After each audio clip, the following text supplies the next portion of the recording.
Uma barraca azul de 2 lugares das irmãs Kendrick estava erguida a 20 metros da fogueira principal do acampamento Granite Creek, na borda sudoeste da clareira, com vista para o riacho que cortava a encosta arborizada da Floresta Nacional Bridger-Teton. Na noite de 3 de julho de 2008, por volta das 9 da noite, Lillian, 21 anos, e Hannah, 17, ainda riam alto, enquanto assavam marshmallows em galhos afiados.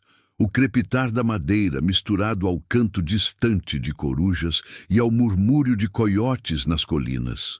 O casal de vizinhos de barraca, Tom e Linda Hoffman, de Jackson Hole, acenaram boa noite para as garotas ao se recolherem.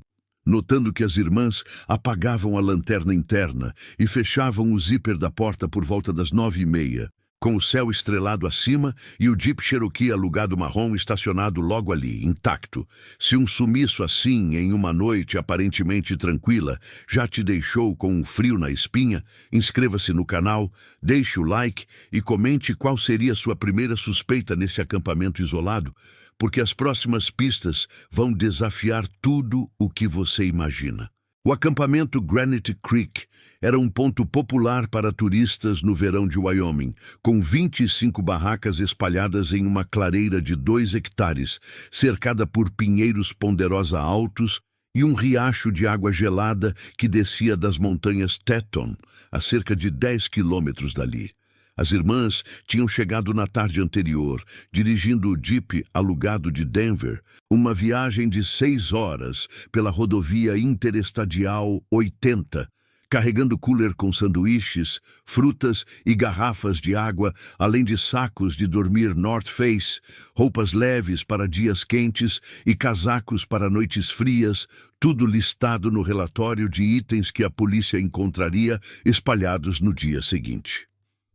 Lillian, estudante de biologia na Universidade do Colorado, liderava a viagem como presente de formatura para Hannah, aluna do ensino médio em Denver, ambas filhas únicas de Deborah Kendrick, viúva que trabalhava como enfermeira em um hospital local.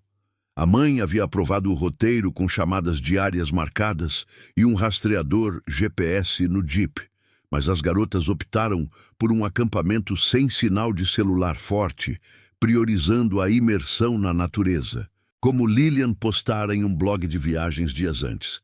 A barraca, montada com estacas firmes no solo arenoso, misturado a agulhas de pinheiro, continha lanterna LED, repelente, mapa topográfico da floresta e um rádio portátil que tocava estações country fracas da região.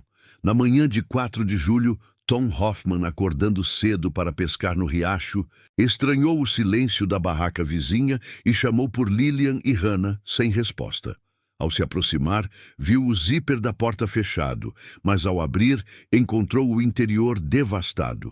Saco de dormir principal rasgado ao meio, com corte limpo de lâmina afiada, roupas internas espalhadas, lanterna acesa no chão com pilhas gastas, cooler virado com comida intacta, mas sem sinal das garotas. O primeiro relatório ao guarda florestal, às 7h30 da manhã, descrevia marcas de arrasto na terra úmida do lado de dentro da barraca, apontando para sudoeste, em direção à mata densa, sem pegadas claras de luta ou sangue visível. A polícia do condado de Teton chegou ao local às 9 horas, com o delegado Mark Riley assumindo o comando imediato, classificando como sequestro em andamento devido à ausência voluntária improvável em local isolado e a condição do Jeep Cherokee, trancado com chaves na ignição, carteiras, celulares Nokia e câmeras digitais dentro, sem sinais de arrombamento. A primeira pista concreta veio das marcas de arrasto, medidas em 1,20 m de comprimento irregular, compatíveis com corpos sendo puxados por 1 ou 2 pessoas, levando a uma trilha estreita de 1 quilômetro pela floresta até uma estrada de terra secundária, onde terminavam abruptamente, sugerindo transferência para veículo. Equipamentos de busca foram mobilizados rapidamente. 80 voluntários locais, helicópteros do Departamento de Recursos Naturais de Wyoming, com câmeras térmicas, cães farejadores do Katanov Unit de Jackson Hole e mergulhadores no riacho e lagos próximos, cobrindo 10 quilômetros quadrados nas primeiras 24 horas. Deborah Kendrick, alertada por telefone às 10 da manhã, dirigiu 400 quilômetros de Denver em estado de choque, chegando ao acampamento à noite com $50 mil em recompensa oferecida e cartazes impressos com fotos das filhas distribuídos em postos de gasolina e lodges da região. A segunda pista inicial surgiu de depoimentos dos 20 campistas presentes.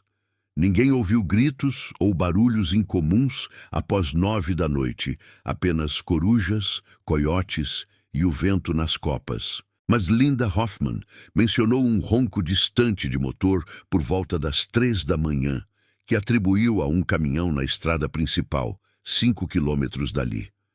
Registros de veículos na entrada do acampamento mostravam uma picape Ford ou Chevrolet escura registrada em nome de um guia de caça local, que confirmou passagem às 2:30 da manhã para checar armadilhas, com álibi parcial de outro campista. Enquanto isso, a mídia nacional pegou o caso. CNN transmitiu imagens aéreas da busca, NBC cobriu a angústia da mãe em entrevistas ao vivo e jornais locais como o Jackson Hole News destacaram o risco para turistas em áreas remotas, sem histórico de sequestros na região, mas com relatos isolados de assaltos a campistas nos anos anteriores. E polícia checou 12 criminosos sexuais cadastrados no condado de Teton e Sublette, todos com álibis verificados por telefone ou testemunhas. Mas o perfil psicológico apontava para o oportunista local familiarizado com a floresta. Deborah passou os primeiros dias acampada perto do local, coordenando voluntários e colando cartazes em árvores e postes, com fotos das filhas em biquíni na piscina de Denver e trilhas no Colorado, apelando para que qualquer informação levasse à recompensa. O Jeep foi rebocado para perícia, revelando impressões digitais normais das irmãs e um mapa dobrado marcado com a caverna Granite Creek número 7, a 5 quilômetros sudoeste, um local conhecido por espeleólogos, mas não pelos campistas casuais. Obstáculos surgiram cedo. A vasta área da floresta, com trilhas secundárias e ravinas escondidas, dificultava buscas terrestres, enquanto chuvas leves apagaram rastros olfativos para os cães. Hierarquia policial priorizava estradas e rios, ignorando inicialmente cavernas isoladas, e a burocracia para autorizar buscas em terras federais atrasou equipes especializadas. O capítulo termina com Deborah, exausta após 12 dias de buscas infrutíferas, recebendo a notícia de que as operações seriam reduzidas a patrulhas semanais, enquanto um voluntário espeleólogo menciona casualmente a caverna Granite Creek, número 7, como um local inexplorado recentemente, plantando a semente de uma pista que ninguém na polícia havia considerado ainda. 2 semanas após o sumiço das irmãs Kendrick, as buscas em Granite Creek haviam encolhido de 80 voluntários para grupos esporádicos de 10, com helicópteros substituídos por sobrevoos semanais e cães farejadores realocados para outros condados. O delegado Rayleigh, pressionado pela mídia que agora rotulava o caso como morte provável por exposição ou ataque animal, focou em perfis de predadores locais, mas álibis sólidos frustravam avanços concretos. Se essa transição de esperança para a rotina burocrática te faz questionar onde a polícia errou, inscreva-se no canal, deixe o like e comente qual pista inicial você acha que foi ignorada, pois o que vem a seguir vira o jogo de cabeça para baixo. A mãe Deborah manteve a vigília, instalando uma barraca permanente perto do local original, distribuindo panfletos em lodges e postos de gasolina ao longo da rodovia 191, com fotos ampliadas das filhas e descrição detalhada.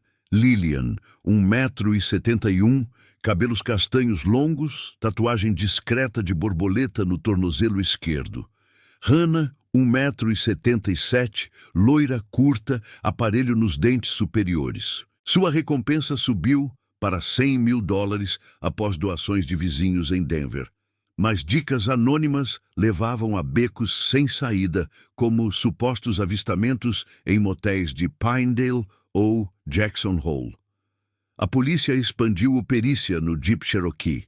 Impressões digitais de terceiros no porta-malas, compatíveis com pegadas de botas, tamanho 44x45 encontradas na trilha de arrasto, mas sem DNA viável devido à umidade da floresta. O mapa marcado com a caverna Granite Creek número 7 foi reinterpretado como destino turístico comum, descartado por falta de conexão direta com suspeitos, apesar de relatos de espeleólogos sobre entradas secundárias instáveis a 15 metros de profundidade. Depoimentos secundários trouxeram a primeira pista nova deste capítulo. Um campista de barraca distante relatou ter visto às 4 da manhã do dia 4 uma picape escura com faróis baixos na estrada de terra sudoeste, parando por 5 minutos antes de partir em direção a Pinedale, a 60 quilômetros. A descrição batia com veículos de guias de caça locais, mas placas não registradas e neblina noturna impediram identificação precisa. Outra pista veio de bitucas de cigarro Marlboro, encontradas perto da barraca cortada, com filtro úmido de saliva fresca, enviadas para análise de DNA no Laboratório Estadual de Cheyenne. Mas resultados demorariam semanas em um sistema sobrecarregado. Enquanto isso, a polícia interrogou Roy Weston, 46 anos, ex-pastor batista de Pinedale, conhecido por pregações extremas sobre pecado e punição, que alegou estar em sua cabana isolada, corroborado por um vizinho relutante. Deborah contratou um profiler independente de Denver, que sugeriu um sequestrador religioso com delírios de purificação, baseado na ausência de roubo de itens valiosos e no corte limpo da barraca, indicando planejamento e controle. A mídia, agora com programas como Dateline NBC, pressionava por atualizações, mas o delegado citava falta de provas concretas para justificar a redução das buscas. Conflitos familiares emergiram. Deborah confrontou o delegado sobre priorizar rios em vez de cavernas, citando o mapa no Jeep, mas recebeu resposta de que espeleólogos amadores já haviam checado entradas principais sem sucesso. Voluntários cansados desertavam, e a floresta voltava ao silêncio, interrompido apenas por coiotes e ventos noturnos. A segunda pista tensionou o anterior. Fios de cabelo loiro curto, compatíveis com Hannah, encontrados na extremidade da trilha de arrasto, confirmando que pelo menos uma das irmãs foi levada viva para além do quilômetro inicial. Reinterpretando o fim abrupto como ponto de carregamento em veículo, não abandono. No dia 14 de agosto, o professor Daniel Morris, líder de grupo de espeleólogos da Universidade de Wyoming, planejava explorar a caverna Granite Creek número 7, motivado por rumores locais de passagens inexploradas, sem saber que aquilo romperia o impasse de semanas. O gancho chega quando, a 100 metros da entrada da caverna, os espeleólogos param ao ouvir batidas ritmadas vindas do subsolo. 3 curtas, pausa, 3 longas, pausa, 3 curtas, o código SOS em Morse, ecoando fraco, mas insistente de uma profundidade que ninguém esperava. O professor Daniel Morris e sua equipe de 4 espeleólogos experientes pararam na entrada estreita da caverna Granite Creek, número 7, capacetes com lanternas acesas, revelando estalactites gotejantes e solo lamacento a 15 metros abaixo da superfície da floresta. Às 11 da manhã de 14 de agosto de 2008, o som veio claro. 3 batidas curtas. Pausa. 3 curtas novamente, ecoando de uma sala lateral não mapeada, um sinal humano que gelou o grupo experiente em explorações rotineiras. Esse tipo de resgate improvável em uma caverna esquecida te faz pensar no que mais a polícia deixou passar. Então, Inscreva-se no canal, deixe o like e comente se você suspeitava de um esconderijo subterrâneo desde o começo. Morris sinalizou silêncio e desceu com cordas duplas, medindo profundidade com laser e registrando temperatura de 8 graus Celsius, úmido o suficiente para preservar rastros orgânicos. Na sala lateral, acessada por fenda de 80 centímetros, encontraram as irmãs. Lillian semiconsciente, Hannah fraca, mas batendo com pedra no tubo de ferro cravado no chão. Presas por fios de bicicleta enferrujados nos pulsos e tornozelos, emagrecidas drasticamente, roupas rasgadas, marcas de queimaduras de cigarro nos braços e infecções abertas nas pernas. A primeira pista imediata foi o tubo de ferro galvanizado, 20 centímetros de diâmetro, fixado com cimento fresco ao solo rochoso, com cadeados de bicicleta modelo Kryptonite cortados pelos espeleólogos para libertá-las, revelando que o cativeiro fora preparado com antecedência. Latas vazias de carne enlatada, feijão e pêssego espalhadas indicavam alimentação esporádica, calculada para sobrevivência mínima, ao lado de garrafas de água plástica pela metade e cobertores sujos de lã com cheiro de mofo. Paramédicos do condado de Teton, alertados por rádio às 11h30, subiram as irmãs em macas improvisadas, com Hannah pesando 38 quilos para 1,77 m de altura e Lillian 42 quilos para 1,71 m. Perda de 25 a 30% do peso, com diagnósticos iniciais de desnutrição grave, desidratação, infecções bacterianas e trauma físico compatível com estupros repetidos. No hospital de Jackson Hole, exames confirmaram fraturas em costelas de Hannah e queimaduras de 2º grau em Lillian, mas ambas vivas, desafiando expectativas de óbito após 6 semanas. A polícia reabriu o inquérito com fúria, selando a caverna como cena de crime e coletando amostras. Pegadas de botas Merrell Moab tamanho 44 a 45 na entrada, fios de cabelo castanho escuro estranho, misturados aos das vítimas, bitucas Marlboro com saliva para DNA e impressões parciais em latas de comida. Fotos Polaroid das irmãs acorrentadas, tiradas pelo sequestrador, foram achadas em um saco plástico lacrado, mostrando datas de 23 de julho em diante. Lillian, estabilizada após soro intravenoso, deu depoimento inicial fragmentado. O homem usava máscara de esqui preta, botas pesadas, voz grave com sotaque sulista, armado com faca Bowie e pistola Glock. Cortou a barraca às 3 da manhã, arrastou-as 1 hora pela mata até uma picape escura Ford ou Chevrolet.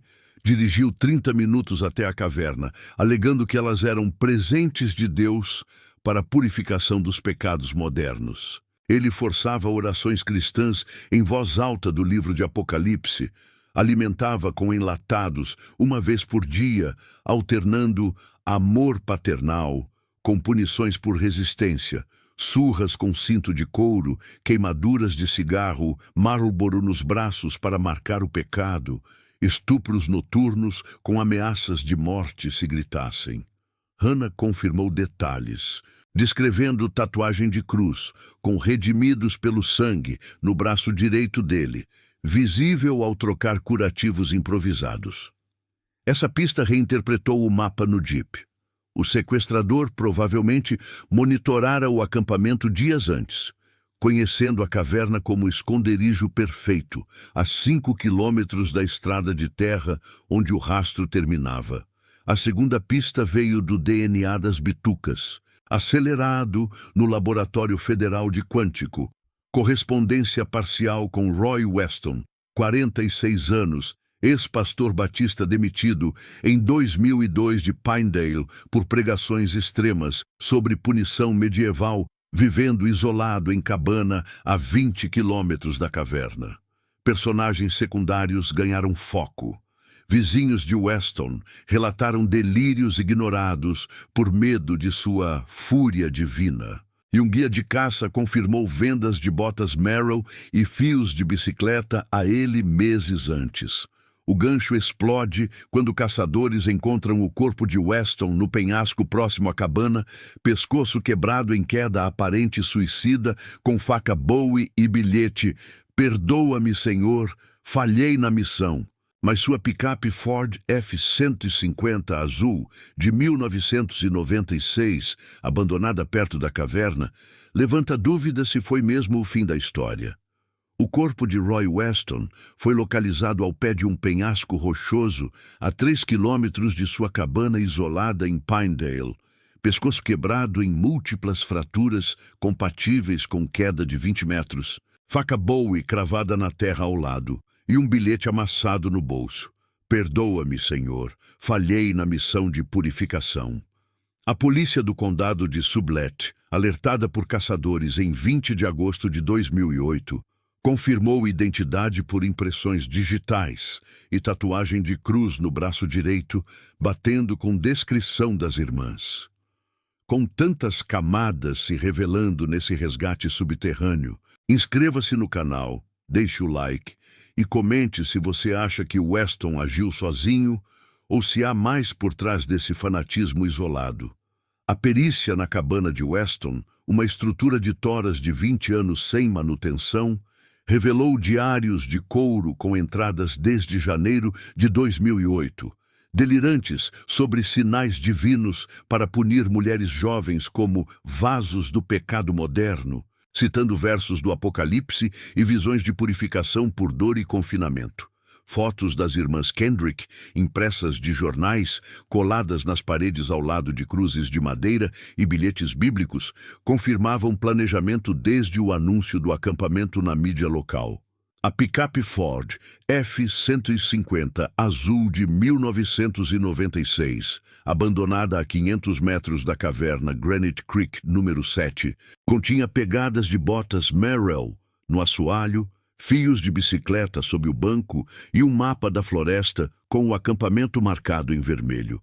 DNA de saliva nas bitucas. Marlboro e fios de cabelo castanho na picape ligavam diretamente ao cativeiro, fechando o círculo de evidências contra ele.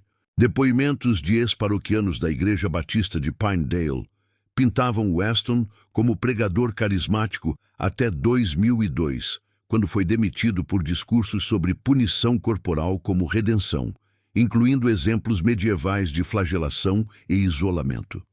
Vizinhos o evitavam por medo, relatando caminhões de suprimentos enlatados e visitas solitárias à floresta.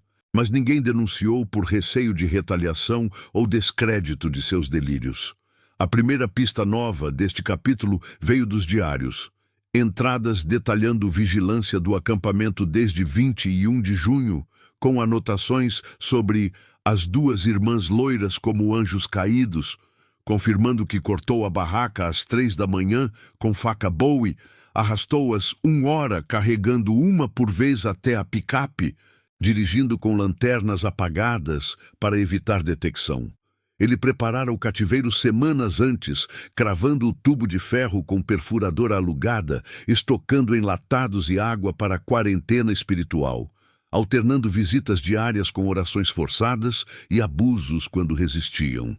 As fotos Polaroid no saco plástico mostravam progressão, chegada aterrorizada, marcas iniciais de queimaduras, poses forçadas de oração. Obstáculos emocionais pesavam nas irmãs.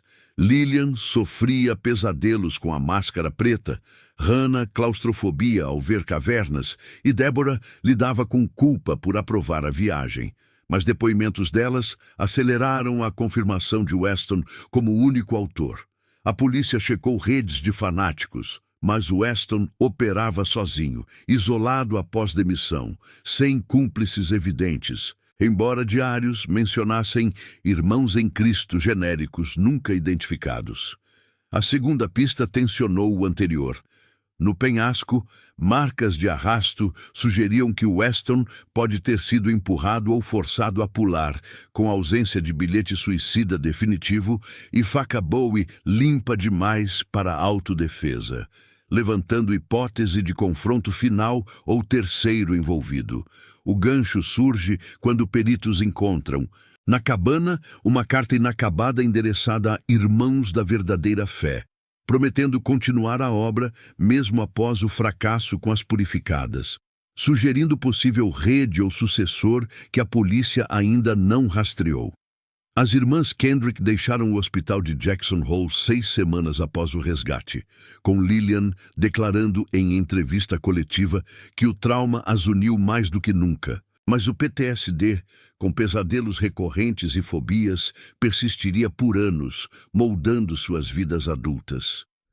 A caverna foi selada com concreto e placa memorial pela família, enquanto Deborah fundou o Instituto Kendrick para buscas em áreas remotas, expondo falhas policiais em priorizar superfícies sobre subsolos isolados. Esse desfecho real de sobrevivência e consequências humanas pede que você se inscreva no canal, deixe o like e comente qual parte do fanatismo de Weston mais te chocou, pois histórias assim lembram que o mal muitas vezes mora em silêncio ao lado. A investigação final confirmou Roy Weston como autor único.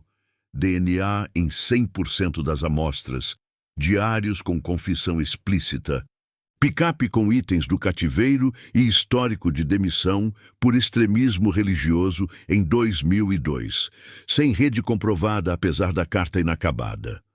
A morte no penhasco foi ruled suicídio, com bilhete e ausência de luta atribuída a remorso após o resgate falho, embora vizinhos admitissem ter ignorado seus delírios por medo. Falhas institucionais emergiram.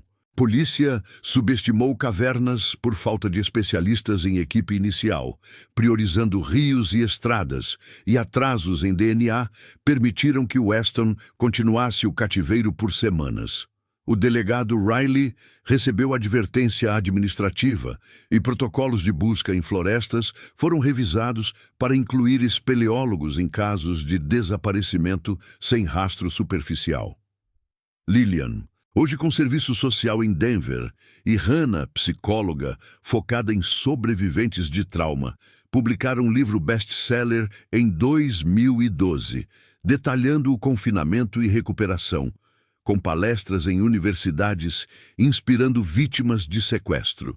Deborah's Instituto treinou 100 voluntários em buscas subterrâneas, financiado por doações pós-mídia. Consequências legais foram limitadas pela morte de Weston, mas cabana e itens foram confiscados, diários usados em estudos sobre fanatismo religioso isolado. O último parágrafo da narrativa, na quietude da floresta Bridgerton, onde batidas SOS romperam o silêncio de uma caverna esquecida, as irmãs Kendrick provaram que sobrevivência vem não só de força, mas de persistência invisível contra o fanatismo que se esconde na fé distorcida. Na hora de fechar o caso das irmãs Kendrick, com aquela batida SOS fraca, ecoando de 15 metros de profundidade na caverna Granite Creek, fica claro como um tubo de ferro cravado no chão, e latas de feijão vazio se tornaram símbolos de uma luta que ninguém via, mas que pulsava sob a terra por 6 semanas inteiras. Se essa história de sobrevivência subterrânea te marcou e fez repensar buscas em florestas remotas, deixe o like, se inscreva no canal e comente qual delírio religioso de Weston mais te gelou ou qual erro policial você acha imperdoável. E por quê? Essas reações não só alimentam o algoritmo, mas constroem uma comunidade que cobra justiça em casos onde o silêncio institucional quase vence. Porque, no fim, é o eco de 3 batidas curtas que salva vidas e expõe os monstros que vivem entre nós, esperando o próximo presente divino.